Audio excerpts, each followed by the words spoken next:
본문은 구약성경 창세기 39장입니다. 39장 전체 말씀을 살펴야 되지만 우리 앞부분과 뒷부분 두 개 나누어서 보도록 하죠.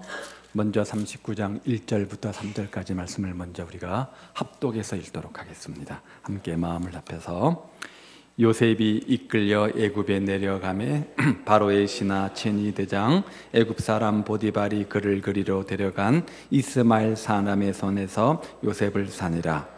여호와께서 요셉과 함께 하심으로 그가 형통한 자가 되어 그의 주인 애굽 사람의 집에 있으니 그의 주인이 여호와께서 그와 함께 하심을 보며 또 여호와께서 그의 범사에 형통하게 하심을 보았더라. 요셉이 그의 3절까지요. 넘겨서요. 21절부터 23절까지입니다. 또 함께 읽습니다.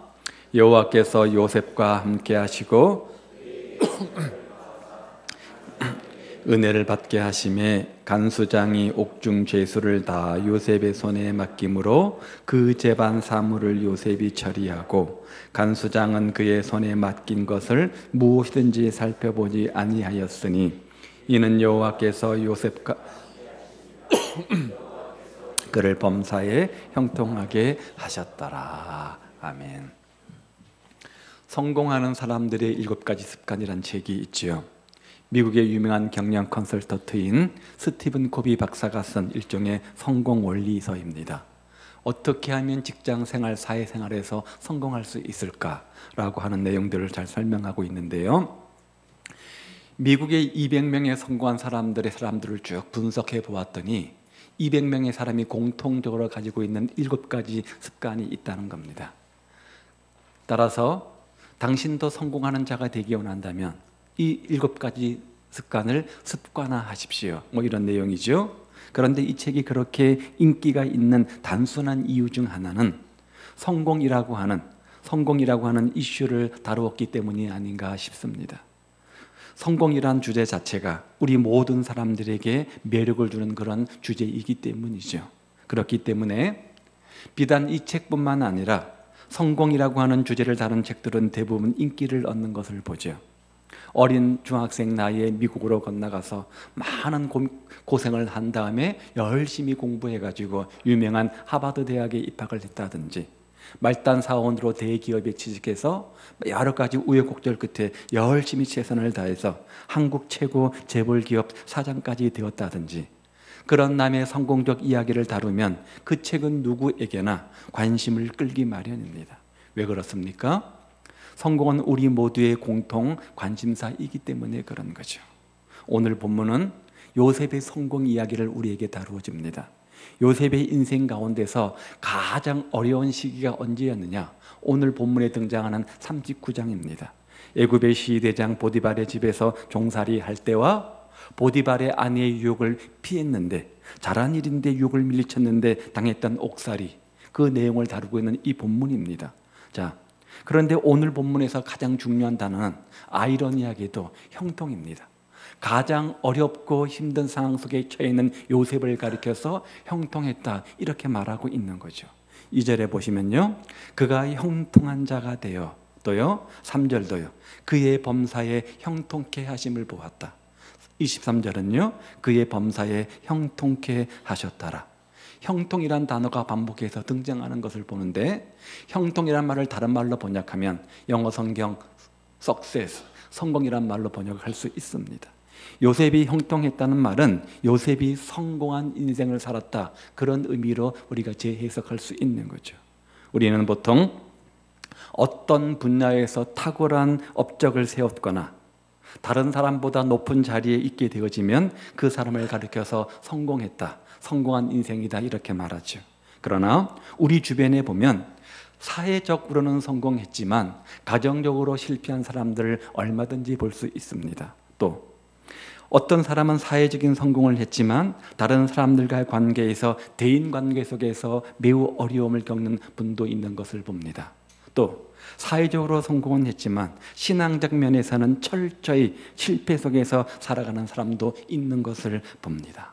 그런데 오늘 본문의 요셉의 형통을 이야기하면서 요셉은 사회적 성공뿐만 아니라 하나님과의 관계도 성공했고, 대인 관계에도 성공했고, 물질과의 관계도 성공했고, 자기와의 관계도 성공을 했고, 또 사명에서도 성공했다. 그러면서 그렇게 성공을 강조하면서 이 시대의 그리스도인들에게 성공의 모델이 되는 사람으로 우리에게 도전을 주고 있는 겁니다. 우리가 성구영신 예배를 통해서 요셉의 4가지 축복을 생각해 보았습니다. 올 한 해 우리 모든 성도들이 요셉의 형통한 축복의 주인공 되기를 바라는 마음으로 그 말씀을 드렸습니다. 49장의 내용이었죠. 그런데 오늘 39장에서는 그런 성공, 형통한 인생, 복된 인생의 주인공이 된 그 비결, 어떤 자세를 가졌길래 그런 축복의 주인공이 될 수 있었는가, 그 내용들을 다루고 있습니다. 요셉의 성공이 어떤 성공이었는지 살펴보면서 우리 각자의 인생을 점검하면서 우리 모두도 요셉처럼 성공적 인생의 주인공 되시기를 바랍니다. 먼저는 하나님과의 관계에서 그는 성공을 했습니다. 모든 것을 성공한다고 할지라도 하나님과의 관계에서 실패한다면 그 사람은 성공한 것 같지만 사실은 실패한 사람입니다. 마치 이런 사람은 구멍이 나서 지금 배에 물이 펑펑 들어오고 있는데 그 배 안에서 먹을 것이 많다고 해서, 가진 것이 많다고 해서 그것으로 행복해하는 어리석은 사람과 같다는 거죠. 요셉이 하나님과의 관계에서 성공했다. 그것을 입증하는 증거가 하나님께서 요셉과 함께 하심입니다. 형통이란 말이 반복해서 나오는데 더불어 반복되어 나오는 또 한 가지 단어가 있는데 하나님이 요셉과 함께 하셨다는 겁니다. 2절도 나오죠, 3절도 나오죠, 21절도 반복되어서 나옵니다. 자, 그러면 왜 하나님께서 요셉과 함께 하셨을까요? 그 3가지 이유가 있습니다. 첫 번째는요, 범사의 하나님을 인정했기 때문이에요. 범사의 하나님을 인정했기 때문에 그래요. 한 번은 요셉이 보디발의 집에서 종살이를 하고 있는데 누가 유혹합니까? 보디발의 아내가 동침하자고 유혹하잖아요. 그때 집에는 아무도 없었습니다. 따라서 보디발의 아내와 요셉이 눈만 감으면, 입만 다물면 이 사실을, 이 비밀을 아무도 알 수는 없습니다. 그런데 요셉은 그런 상황 속에서 하나님의 눈동자를 의식한 겁니다. 눈에 보이지 않았지만 지금이 하나님이 나의 일거수일투족을 다 지켜보고 계시다, 그렇게 인정을 한 거죠. 그래서 9절에 보면요, 내가 어찌 이 큰 악을 행하여 하나님께 죄를 지으리까? 무슨 말입니까? 눈에 보이지 않지만 이 행동들을 지금 누가 지켜보고 계시다는 거예요? 하나님이 지켜보신다는 거예요. 하나님을 의식한 겁니다. 하나님을 인정한 겁니다. 잠언 3장 6절에 보면 범사의 여호와를 인정하라, 그리하면 내 길을 지도하시리라, 이렇게 말씀합니다. 사랑하는 여러분, 하나님은 언제나 우리와 함께 하기를 원하시고, 그래서 우리 인생을 형통하게 하기를 원하십니다. 따라서 그 하나님을 의식하시고 범사의 그 하나님을 인정하십시오. 그러면 요셉처럼 하나님과 동행하는 축복을 누리게 될 것입니다.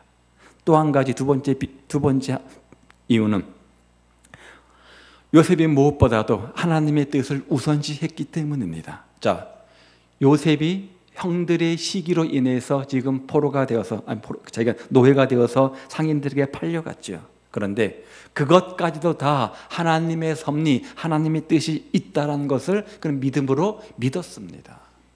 우연히 어쩌다 재수가 없어서 생긴 것처럼 보인 사건도 하나님의 섭리가 있을 거야, 하나님의 뜻이 있을 거야, 그렇게 믿은 겁니다.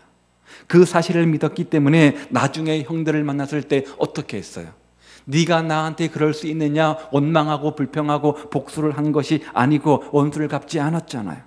보통 사람들 같으면 충분히 보복할 수 있는 상황이었지만 그는 인간적 생각을 우선시하지 않고 자기의 나쁜 감정, 그 부부의 감정들을 앞세우지 않았습니다. 하나님께서 자기를 애굽에 보내기 위해서 그렇게 하신 것이다, 그렇게 믿고 우선시한 거죠. 즉 하나님의 뜻을 먼저 생각했던 겁니다. 마태복음 6장에 보면 너희는 먼저 그의 나라와 그 의를 구하라. 먼저 하나님의 생각, 하나님의 뜻을 앞세우라는 말이죠. 그리하면 이 모든 것을 너희에게 더하시리라, 이렇게 약속하잖아요. 문제가 뭡니까? 많은 사람들이 이것은 성경 구절로 알고 있는데 하나님의 나라, 하나님의 일, 하나님의 생각, 하나님의 뜻을 앞세우기보다는 먼저 내 생각, 내 고집, 내 방법, 내 일, 내 뜻을 앞세우기 때문 아닙니까? 그런데 요셉은 그렇지 않았다는 거예요. 자기 뜻보다는 하나님의 뜻을 우선시했기 때문에 그런 인생 하나님이 함께 하셨고, 하나님이 함께 하시니까 범사에 형통케 하는 축복의 주인공이 된 거죠. 세 번째, 왜 하나님이 함께 하셨는가? 기도의 사람이었기 때문입니다. 하나님은 요셉이 일생 동안 계속해서 하나님의 놀라운 비밀들을 보여주셨습니다.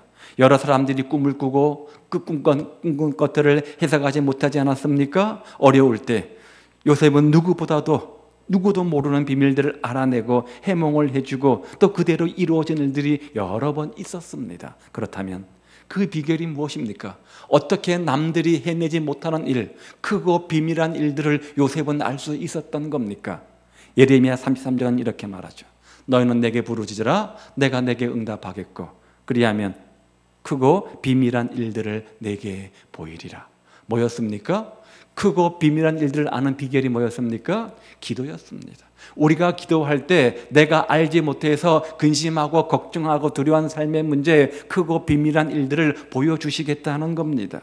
기도는 하나님과 교통하는 시간입니다. 하나님과 교제하는 시간이요, 하나님과 대화하는 시간이요, 이 말씀처럼 내가 알지 못하는 근심하는, 그래서 크고 비밀한 일들을 알게 되는 그런 시간입니다. 가정에서 가족들 간의 대화가 없이 가족들 간의 관계에 성공할 수 없는 것처럼 신앙생활도 하나님과 대화 없이 하나님 관계에서 성공할 수는 없는 겁니다. 따라서 사랑하는 여러분, 하나님 앞에 나와서 간절히 기도로 대화하십시오. 그래서 요셉처럼 하나님과의 관계에 성공하시기를 바랍니다. 세상에 많은 관계가 있지만 하나님과의 관계만큼 중요한 것은 없습니다. 요셉의 성공 비결 첫 번째는 이 하나님과의 관계에서 성공했기 때문입니다. 두 번째 비결은요, 자기와의 관계에서도 성공을 하죠. 자, 보통 상처가 많은 사람일수록 자그마한 일에 쉽게 분노하고 쉽게 욱하고 감정을 드러내지 않습니까? 참지를 못하죠. 그러다 보니까 올바른 자아상을 갖지를 못합니다. 자기의 관계가 올바르지 못한 거죠. 그래서 그런 사람들의 특징이 뭐냐? 열등감으로 나타나고 비교의식 강하고 교만함, 낮은 자존감, 또 쓴뿌리가 있고 성인아이의 모습으로 등장하지 않습니까? 그런데 요셉의 일생을 살펴보면 그토록 수많은 상처를 받을 수밖에 없는 환경 속에 있었지만 그에게는 열등감이나 이런 성인아이의 모습이나 교만한 마음이나 상처를 찾아볼 수가 없습니다. 요셉에게는 건강한 자아상이 있었다는 거죠. 그런데 이게 굉장히 중요합니다. 건강한 자아상을 갖는 것 굉장히 중요해요. 아무리 좋은 환경 속에 있다고 할지라도 건강한 자아상을 갖지 못하면, 낮은 자존감이 있으면 그 인생 불행합니다. 반대로 아무리 어려운 환경 속에 있다고 할지라도 높은 자존감, 건강한 자아상을 가지면 그 사람은 행복합니다. 기쁩니다. 만족이 있습니다. 감사가 넘칩니다. 보통 사람들은 다른 사람들이 나를 어떻게 말하고 어떻게 대하는가, 오늘 내가 어떤 환경 속에 처해 있는가, 이 두 가지 사실을 가지고 자기 정체성, 자존감을 우리가 따지고 가치를 우리가 이제 평가합니다. 그런데 요셉도 만약 그랬다고 한다면, 그런 어떤 환경과 남이 나를 대하는 태도를 가지고 평가했다면 어떻게 됐을까요? 아마 요셉도 자기를 형편없는 존재로 보았을 겁니다. 이런 내가 살아서 뭐 하나 싶을 만큼 굉장한 절망감에 빠졌을 겁니다. 실제로 그의 환경은 그러지 않았습니까? 누구 하나 자기를 인정해주고 믿어주지 않았고요. 그런 환경 속에 있었습니다. 따라서 그런 환경, 그런 사람들의 태도를 본다고 한다면 그 역시 높은 자존감을 가질 수는 없었을 겁니다. 그런데 그는 자신의 가치를 다른 사람들에 대한 자기 반응, 어떤 환경으로 매기지 않았다는 거예요. 그리고 그가 엄청난 어려움을 당하면서도 깊은 상처를 발견할 수 없었던 이유는 요셉이 상처를 잘 처리했기 때문입니다. 우리가 살다 보면 육신의 상처를 입죠. 육체의 상처를 입을 때 한번 생각해 보십시오. 상처를 즉시 치료하면 깊은 상처도 시간이 지나면서 아물어서 아무런 흔적이 남지 않는 것을 봅니다. 반대로 상처를 방치해두면 자그마한 것이라고 할지라도 어떻게 됩니까? 그 상처 부위가 골마 썩어서 더 큰 문제가 되는 경우가 있지 않습니까? 요셉은 상처를 받지 않은 것이 아닙니다. 상처 받았습니다. 그러나 요셉은 상처를 잘 처리했던 거죠. 그의 처한 상황과 환경과 주변의 사람들을 보면 얼마든지 상처받을 수밖에 없는 그런 환경과 상황이었습니다. 그럼에도 불구하고 받은 상처들을 잘 처리했던 겁니다. 그런데 요셉의 상처가 그렇게 크게 문제되지 않고 잘 처리되었던 이유는 요셉이 주 안에 있었기 때문이었습니다. 아무리 큰 상처를 가진 사람이라고 할지라도 주님과 깊은 사랑을 경험하면 그 사랑으로 모든 상처가 치유될 수 있다는 거죠. 따라서 주님 사랑 안에 거하십시오. 주님의 사랑을 누리며 사시기를 바랍니다. 어떤 상처도 치료하는 능력이 주님 사랑 안에 있기 때문입니다. 그리고 자기의 가치를 주 안에서 발견하고 인정하십시오.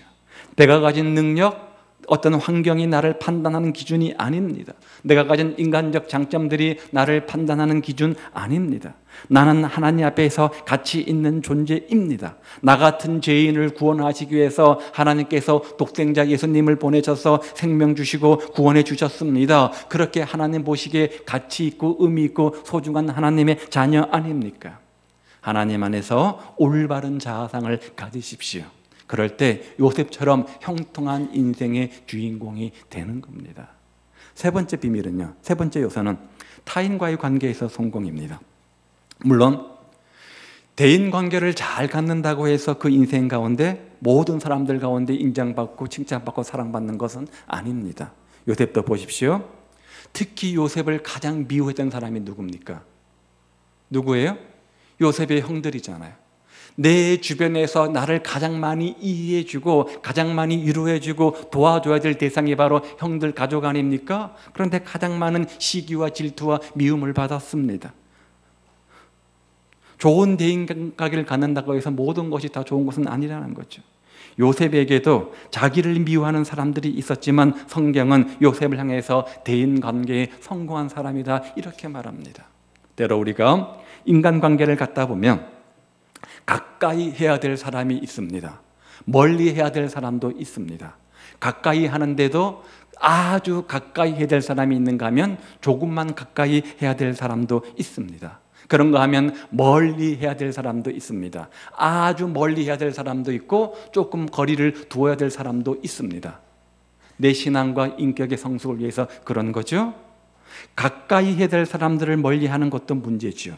반대로 멀리 해야 될 사람들을 가까이 하는 것도 내 인생에 도움이 되지 않습니다. 따라서 대인관계를 잘하는 비결은 상대에 따라서 적당한 거리를 유지하는 겁니다.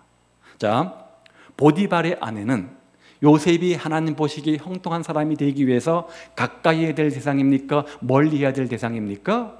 멀리 해야 될 대상이었습니다. 그 사실을 지금 누구죠? 요셉은 잘 알았던 거죠.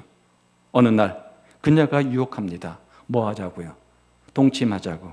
요셉은 그녀를 동침할 만큼 가까이 해서는 안 된다는 사실을 알고 있었죠. 하나님 보시기에 온전한 성숙한 성령 충만한 형통한 인생을 살아가기 위해서 저 사람은 가까이 할 사람이 아니다라고 생각을 했던 겁니다. 그래서 용납치 않았던 거죠. 당장은 손해인 것처럼 보이더라도 실제로 옥살이를 하지 않습니까? 온전한 신앙의 성숙을 위해서 온전한 형통한 인생의 축복을 위해서 멀리 했던 겁니다. 또 한 가지 대인관계에 중요한 요소가 있습니다. 뭘까요? 언어 생활이죠. 언어 생활이죠. 말이 덕을 세우는 겁니다. 요셉은 성경 어디를 보아도 그런 환경 때문에 그런 사람들 때문에 비판하고 불평하고 뒷담화한 적이 한 번도 없습니다. 말이라는 게 그렇잖아요. 똑같은 말인데 해가 되는 말이 있는가 하면 덕이 되는 말이 있습니다. 사람 살리는 말이 있는가 하면 사람 죽이는 말도 있습니다. 여러분은 어떻습니까? 우리는 너무나 쉽게 얼마나 자주 남의 일이라고 함부로 쉽게 뒷담화를 하는지 모릅니다. 그 말 한마디가 나는 가볍게 던진 말 한마디인데 그 말 한마디가 상대방에게는 비수가 되어서 큰 상처가 되는 경우도 있죠. 낱말은 새가 들어요? 쥐가 들어요? 새가 들어요? 낱말은 새가 듣고 반말은 쥐가 듣는 거예요. 당장은 손해처럼 보인다고 할지라도, 당장은 희생처럼 보인다고 할지라도 내가 가까이 해야 될 사람인지 아닌지 믿음 안에서 성경의 잣대를 가지고 올바른 대인관계를 하시기를 바랍니다. 또한 이양하는 말, 덕이 되는 말, 사람 살리는 말 뒷담화 하지 말고 그런 주인공들 되실 때 대인관계에 승리하게 되어지고 그것이 바로 하나님의 형통의 축복의 주인공이 될 수 있는 비결임을 기억하십시오. 네 번째 요소는요, 물질과의 관계에서 요셉은 성공합니다. 물질 관계에서 성공했다 이 말은 돈을 많이 벌었다 그런 의미가 아니라 뭐죠? 돈을 벌 때 바르게 벌었고 또 바르게 사용했다 그 말이겠죠. 요셉은 남의 집에서 지금 총무 역할을 하고 있습니다. 가정집사 역할을 하고 있는 거죠. 그만큼 일을 잘 해냈다는 말이죠. 그래서 주인 보디발은 요셉을 믿었고 전혀 일철 간섭하지를 않습니다. 모든 재산, 모든 것들을 누구에게? 요셉에게 다 일해냈습니다. 그만큼 물질 관리에서 요셉이 성공했다는 겁니다. 이렇게 우리 신앙인들은 재정 분야에 있어서 부끄러움이 없어야 하는 겁니다. 하나님은 우리들이 사용하는 재물의 용도를 보고 우리의 신앙을 판단하십니다. 내가 얼만큼 많은 돈을 벌었느냐가 중요한 것이 아니라 어떻게 규모 있게 그 돈을 쓰는가 그것을 보시고 우리의 믿음의 성숙 신앙을 판단하신다는 거죠. 왜냐하면 보물이 있는 곳에 내 마음이 있기 때문입니다. 하나님을 사랑한다고 하면서 하나님이 내 인생의 전부 다 구주라고 말하면서 재정적 순종이 이루어지지 않는다면 진정으로 하나님을 사랑하는 것이 아닙니다. 하나님을 믿는다고 말하면서 믿음이 있다고 말하면서 온전한 헌금과 11조가 이루어지지 않으면 그 믿음은 가짜 믿음입니다. 믿음은 없는 겁니다. 그렇게 하나님께 인색하다면 그 인생을 하나님이 기뻐하실 리가 없습니다. 그런 인생을 복되게 하실 리가 없습니다. 그런 인생에게 더 큰 물질의 축복을 주실 리가 없습니다. 기억하십시오. 천국 장부에는 내가 번 돈이 기록되어져 있는 것이 아니라 내가 쓴 돈이 기록되어져 있는 것이 아니라 하나님과 교회를 위해서 그의 나라를 위해서 바르게 쓴 돈만 기록되어져 있습니다. 그 좋은 예가 누가복음 12장의 어리석은 부자 이야기 아닙니까? 그는 돈을 많이 모았습니다. 창고도 여러 개 지었습니다. 더 이상 일하지 않아도 될 만큼 평생 먹고 살 만큼 많은 부와 어떤 양식을 얻었습니다. 인간적 눈으로 보면 그는 경제적으로 성공한 사람입니다. 그런데 주님의 평가가 뭐라고요? 성공한 부자, 행복한 부자가 아니라 뭐라요? 어리석은 부자입니다. 오늘 밤 내가 네 영혼을 도로 취하면 어떻게 했냐? 이렇게 물으시잖아요. 그런데 우리가 물질 관계에 있어서 성공하려면 자신의 위치를 알아야 됩니다. 물질에 있어서 사람은 청지기입니다. 청지기입니다. 주인도 아니고 종도 아닙니다. 주인이 되어서 내 마음대로 내 돈이니까 쓸 수 있는 것 아니고 종이 되어가지고 물질의 지배를 당하는 것도 잘못된 것입니다. 청지기는 물질이 많든 적든 상관없이 충성하는 겁니다. 보통 돈이 많이 생기면 충성하겠다 그렇게 말하는 분들도 많습니다. 조금 돈을 모으면 벌면 헌금하겠다 이렇게 말하는 분도 계십니다. 이런 사람들은 하나님의 법칙을 잘 모르는 사람들입니다. 하나님의 법칙은 작은 것에 충성해야 그 다음에 큰 것을 맡기시는 분입니다. 작은 것에 충성하지 않으면, 작은 것에 헌신하지 않으면 더 큰 축복을 주시지 않습니다. 주라, 그리하면 그 결과로 넘치도록 후히 주시리라. 하나님의 방법이잖아요. 여러분은 어리석은 부자의 모습은 아닙니까? 정말 바른 재물관을 가진 물질의 청지기입니까? 현재 내가 가진 것이 많든 적든 상관없이 그것을 내게 맡기신 하나님의 뜻을 따라서 사용하는 올바른 물질의 청지기가 되시기를 우리 주님의 이름으로 축복을 드립니다. 주인인 하나님이 원하시는 대로 하나님 나라에 투자하는, 먼저 그의 나라와 그 의를 구하는 삶이 되십시오. 그러면 그 충성을 보시고 더 갑절의 축복, 30배, 60배, 100배의 축복을 주시는 우리 하나님이십니다. 물질과의 관계의 성공, 바로 이것이 요셉의 형통의 비밀이었습니다. 마지막 하나, 다섯 번째, 사명에 성공했습니다. 그가 사명에 성공할 수 있었던 몇 가지 배경을 생각해 보게 되는데, 먼저 그는 꿈꾸는 꿈쟁이였습니다. 비전의 사람이었죠. 하나님은 하나님의 일을 이 땅에 이루실 때 방법이 있습니다. 자신의 뜻을 이루실 때 택한 우리에게 하나님의 꿈, 비전을 주신다는 겁니다. 그리고 그 꿈에 우리가 헌신하게 하신 다음 그 하나님의 뜻이 누구를 통해서? 우리를 통해서 이루게 하십니다. 이루어지게 하십니다. 그런데 요셉은 어릴 때부터 꿈꾸는 사람이었습니다. 꿈에 사로잡힌 사람이었습니다. 그래서 요셉의 별명이 뭐냐? 꿈꾸는 자였습니다. 형들이 그런 요셉을 보고 꿈꾸는 자라 이런 별명을 주지 않았습니까? 잠언에 보면 꿈이 없는 백성은 망한다. 꿈이 없는 백성은 망한다. 꿈하니까 거창한 것 같은데요. 여러분 목표, 여러분 희망, 기대, 그런 말로 바꾸셔도 됩니다. 꿈이 없는 사람은, 목표, 희망이 없는 사람은 다 절망입니다. 아무것도 의욕이 없고 할 수가 없습니다. 반대로 꿈이 있는 사람은 망하지 않습니다. 그 꿈을 이루기 위해서 도전합니다. 희생합니다. 어떤 대가도 감수합니다. 그리고 꿈을 꾸는 만큼 움직이고 마침내 성공과 가까이 있게 되는 겁니다.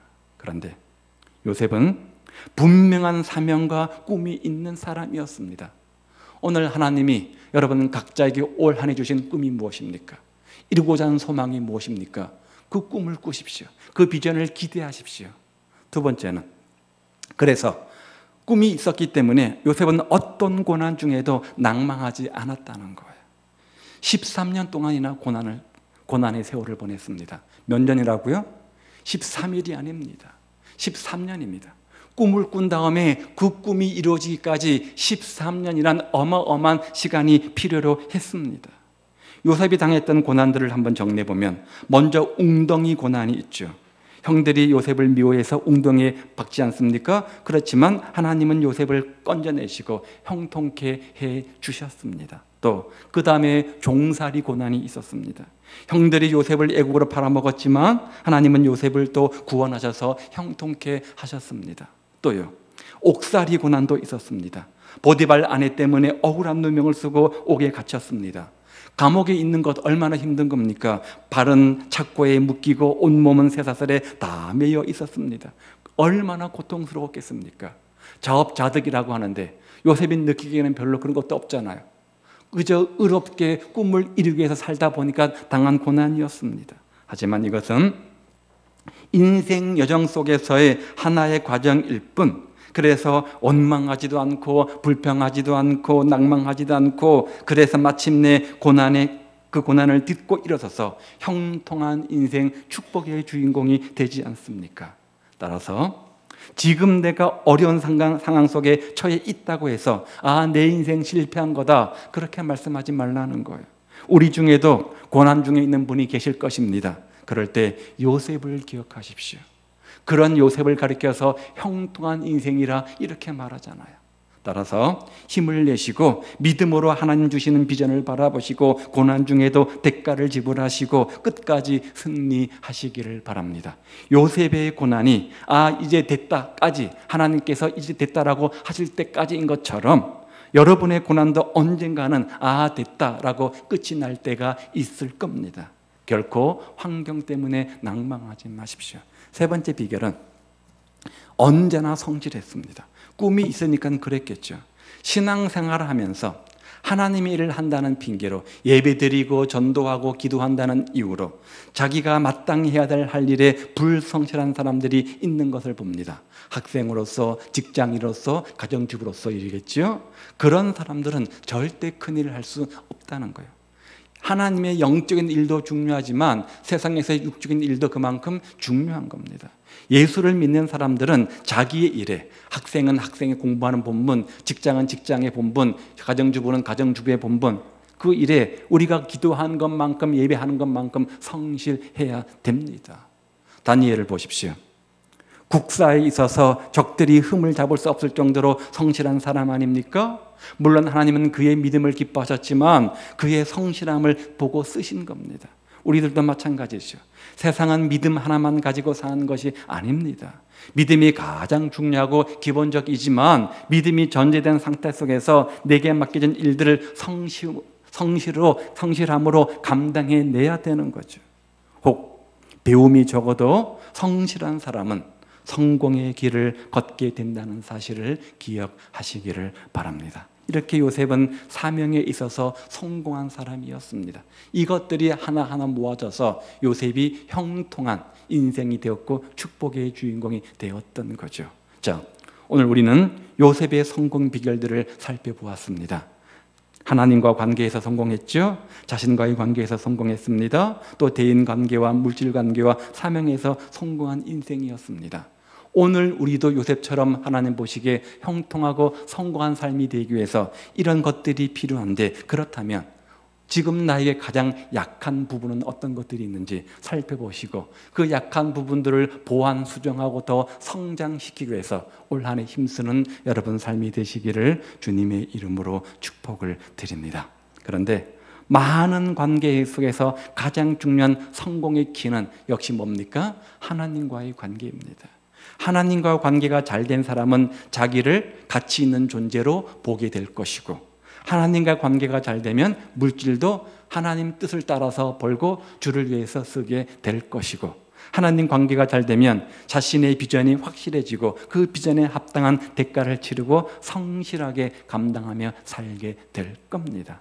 여러분들도 하나님 관계의 성공이 되시기를 우리 주님의 이름으로 축복을 드립니다. 그래서 요셉처럼 형통함의 주인공들 다 되시기를 주의 이름으로 축복을 드립니다. 기도하겠습니다. 자, 오늘 우리는 요셉의 형통함의 비결들을 살펴